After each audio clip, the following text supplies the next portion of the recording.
Long ago, in a distant kingdom, there lived a king and a queen who longed for a child. One day, as the queen was sitting beside a quiet forest pool, a frog rose from the water and spoke to her. "Your wish shall be fulfilled. Before a year has passed, you will give birth to a daughter." And just as the frog had foretold, the queen bore a beautiful baby girl. The king was overjoyed. He ordered a grand celebration unlike any the kingdom had ever seen. He invited relatives, nobles, and fairies from across the land. There were 13 fairies in the kingdom, but the king had only 12 golden plates, so only 12 were invited to the feast. The 13th fairy, feeling insulted and forgotten, was not invited. The feast was magnificent, and the infant princess lay in a cradle of silk.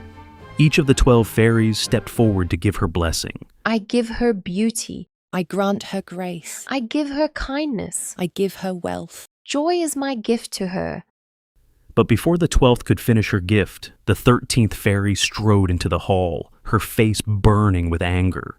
She cried out, "Who dared not to invite me? What a great shame and insult for me." Without greeting anyone, she continued, "The princess shall prick her finger on a spindle in her 15th year and fall down dead." A gasp filled the hall. The 12th fairy, who had not yet spoken, stepped forward. She spoke to the king and queen. I cannot undo the curse, but I can change it. Listen carefully. The princess shall not die. She shall fall into a deep sleep for 100 years. The king, terrified, ordered every spindle in the kingdom to be destroyed. Years passed. The princess grew into a young woman of extraordinary beauty and gentle spirit. She was kind to everyone and beloved throughout the kingdom. On the day she turned 15, the king and queen had gone on a short journey. The girl wandered through the castle, curious and carefree. She climbed a narrow spiral staircase she had never seen before. At the top, she found a small door. Inside, an old woman was spinning thread. "What are you doing?" asked the princess. I am spinning, said the old woman, nodding gently. The princess, fascinated, reached out to try it herself. But the moment she touched the spindle, she pricked her finger, and instantly she fell to the ground in a deep sleep. The spell spread across the entire castle. The king and queen, returning from their short journey, fell asleep. The servants fell into sleep. The cooks froze in the kitchens. The horses slept in their stalls. Even the flies on the walls became still. A thick hedge of thorns began to grow around the castle.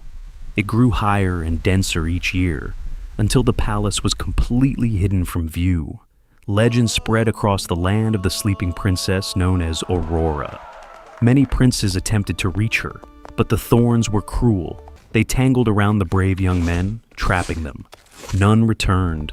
After almost 100 years, a prince came to the kingdom and heard the story from an old man. "I will go and awaken the princess." The old man tried to stop him, but the prince went toward the castle. He did not feel fear. Instead, he felt destiny calling him. As he approached the hedge, the thorns transformed into flowers. They gently parted to let him pass. Inside the castle, all was silent. He walked through sleeping halls, past servants who had fallen asleep, and silent animals. At last, he reached the highest tower. There lay Aurora, as beautiful as the day she had fallen asleep. He bent down and kissed her gently. Aurora's eyes fluttered open.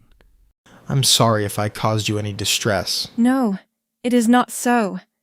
You have ended this long sleep." They went to the king and queen and asked for their permission to marry. The prince and Aurora held a magnificent celebration and were married, and they lived long and happily, their kingdom bathed in light once more. Subscribe to see more fairy tale stories. This story was the original version of Sleeping Beauty.